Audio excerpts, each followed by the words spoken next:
শুধু একবার কাউকে পাঠান, অনেক মানুষ এসব গুনাহ করা থেকে বেঁচে যাবে। একা আছেন, আল্লাহকে স্মরণ করুন। কষ্টে আছেন, মোহাম্মদ ও আলে মুহাম্মদের উপর দরুদ পড়ুন।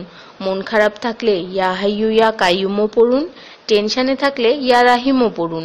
ফ্রি থাকলে মেসেজটি ফরওয়ার্ড করুন, হে আল্লাহ, আমার উপর এবং তোমার নবীর উম্মতের সকল সদস্যদের উপর তোমার রহমত বর্ষণ করো, আমিন। তথ্য: আপনি কি জানেন পবিত্র কোরআন শুনলে ক্যান্সার হয় না?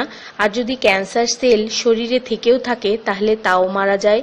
দীর্ঘ সময় ধরে আল্লাহকে সেজদা দিলে জ্ঞান ও বুদ্ধিশক্তি বাড়ে। মাথা ব্যথার সমস্যা হয় না, চুল পড়া দূর হয়ে যায়।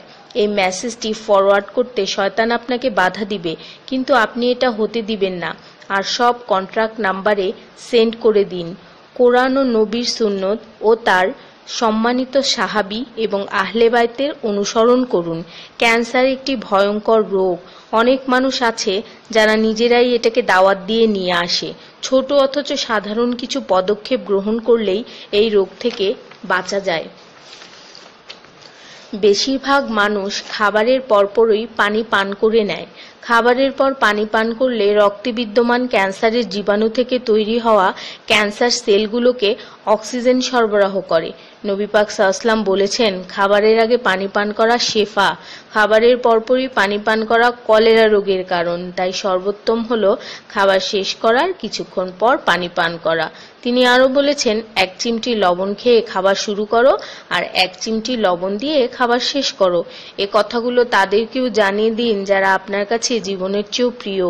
যদি কোনো ব্যক্তি ঘুমানোর সময় 21 বার বিসমিল্লাহির রহমানির রহিম পড়ে, আল্লাহ তখন ফেরেশতাদেরকে হুকুম দেন এই ব্যক্তির প্রতিটি নিঃশ্বাসের বদলে নেকি লেখা হোক। আপনার মোবাইলে যত নাম্বার সেভ করা আছে তাদের সবাইকে এটা ফরওয়ার্ড করুন, আর তখন দেখবেন কত মানুষ আপনার কারণে বিসমিল্লাহ পড়ছে। শেফা আর শেফা। রোজ একটা করে আপেল, নো ডক্টর। রোজ 4টা বাদাম, নো ক্যান্সার।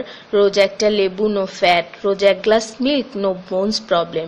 রোজ 12 গ্লাস পানি, নো স্কিন প্রবলেম। রোজ 4টা খেজুর, নো উইকনেস। রোজ 5 ওয়াক্ত নামাজ, নো টেনশন। রোজ কোরআন অর্থসহ তেলাওয়াত, happy and happy. So don't stop forward please. স্কিনের জন্য অজুর পানি, হার্টের জন্য কোরআন তেলাওয়াত, স্বাস্থ্যের জন্য নামাজ, আর খুশি থাকার জন্য আল্লাহর জিকির করুন। জেনে রাখবেন, ভালো কথা প্রচার করা সৎকার সমতুল্য, সাথে 30 লাখ নেকি